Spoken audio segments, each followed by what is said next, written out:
Yo, what's going on, guys? We're playing some more MLB The Show 16. We're talking MLB The Show 17 ratings predictions. Once again, we do this every week. This week, we're going over second baseman.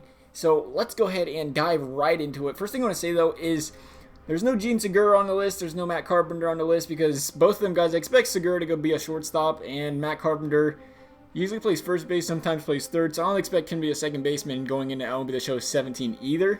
First guy we do got on the list, though, at number 10 is Jonathan Schoop. He's got 25 homers, 82 RBIs, a 267 average, and quietly he had a solid year. My only problem with him is the fact that, you know, he's still working on his patience at the plate. He had 30 walks in 900 career plate appearances. That's not very good. He barely had a 3. It was 290. I think it's 296 his on base percentages. Don't quote me on that one. Not very good for that matter, especially when he batted 267. And he lacks stolen bases. So two things that, you know, is going to keep his overall from getting a little bit higher than this. So we're going to stick him right around about an 84 overall. One other thing I want to say real quick is I did not put D. Gordon on this list. It was a tough one not to put him on it, quite honestly. And the fact is, last year, maybe it was the suspension that hurt him, but he had 1 home run, 14 RBIs, and he only batted 268. He had the stolen bases were still there. But at 268 and only 1 home run, his power numbers are going to dip drastically. His batting average went down, so that's not going to help. I mean, really, you're thinking maybe I could see him pushing 84, 85. I really wouldn't be that surprised. But like I said, if you go by last year, I get it that he didn't play a lot of the season. We'll have to see what MLB The Show gives him. You guys have to let me know what you think of him as well. Coming in at number 9 is DJ LeMahieu. This guy gets no respect, in my opinion. No respect at all from the show. I just don't get it. He ended the season at 85 overall. It took him forever to get upgrades. The guy batted 348. He was first in the league in batting average. Give him some sort of respect. 11 home runs, 66 RBIs. I get it. He only had 66 RBIs. He still did have 11 stolen bases. He had 104 runs. You got to understand where he's batting at in the lineup, too. The guy had a 416 on base percentage. Batted 307 in 2015. So I'm thinking he at least gets up to an 87 overall this year. He definitely deserves it. And there's a whole bunch of guys that got right around this 87 overall range. I could see the argument for you flipping number 9 with number 5, number 8 with etc. Number 8 with number 5. Coming in at number 8 though is Dustin Pedroia.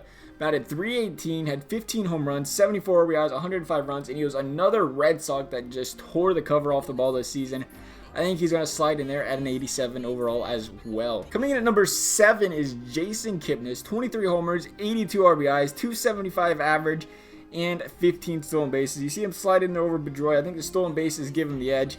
He had solid numbers across the board, so I think that's going to yield him, again, another guy with an 87 overall. Coming in at number 6 is Rougned Odor. He batted 271.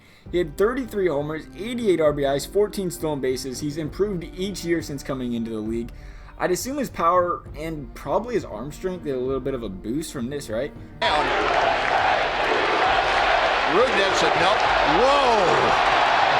Whoa! We're going to slide him in there at about an 88 overall. Coming in at number 5 is Ian Kinsler. He batted 288, 83 RBIs, 28 home runs, 14 stolen bases. I understand those are a really similar stat line to the guys below him. The reason I gave him the edge over some of them, though, is because he did bat 296 in 2015. So that weighs a little bit more because of his better performance the year before. So we're going to give him an 88 overall.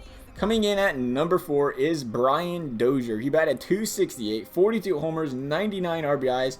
Undoubtedly the best year of his career. He's increased his home run total every single year since he's came into the league. He batted 236 in 2015 though, and I think, you know, he comes into the MLB The Show 17 with an 89 overall, and it has a lot to do with the fact that he batted 236 in 2015 and his 268 average in 2016 was middle of the pack solid. So despite the 42 home runs, I think we see him slip in there at that 89 overall mark. I think the average is what's holding him down from being close to an elite.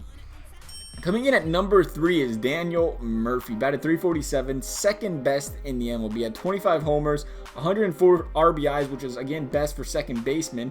He had a breakout season. He's not notorious for his defense though. I think ultimately that's kind of what's keeping him from improving that overall closer to a diamond, and it kept him closer to a 90 overall in MLB The Show 16. I do think he could creep up though to a 91 overall going into the Show 17 and the start of next season. Coming in at number 2 is Robinson Cano. He batted 298. He had 39 home runs, 103 RBIs, and now is the most home runs in a season by Cano in his career. If you thought his better days were behind him, definitely not the case last season. He ended with a 92 overall, and I thought he should have been a diamond, quite honestly, and I think we can expect that going into next season. I'm going to give him a 93 overall. Coming in at number 1 is Jose Altuve, batted .338, once again another 300 average season, 24 home runs, 96 RBIs, and 30 stolen bases. He's led the AL in batting average 2 of the past 3 seasons, ended the show 16 with a 98 overall, and personally, first thing I thought was, that is a little bit high for him. But then you compare him to Mike Trout, right? His average was better, and his home runs and RBIs were slightly lower. And then you consider, how he plays on the field. He plays fantastic. So you compare him to what, the show considers a 99 overall in Mike Trout. I can see them keeping him close to that high overall. I'll give him a 97 overall, though, I think. Like I said, the power number's a little bit lower. So we'll see what MLB The Show puts him. I'd like to know where you guys would put him. As always, guys, I love to hear your guys' thoughts on players, too, where you think they're going to be. So go ahead and make your voice heard down below. And like I said, new videos every week for ratings predictions. We're going to keep them coming out probably until we're out of positions, I guess, right? That'd probably be a good idea. We don't really want to stop mid-position. So like I said, I hope you enjoyed the video, guys. Thanks for watching, and we'll see you next time.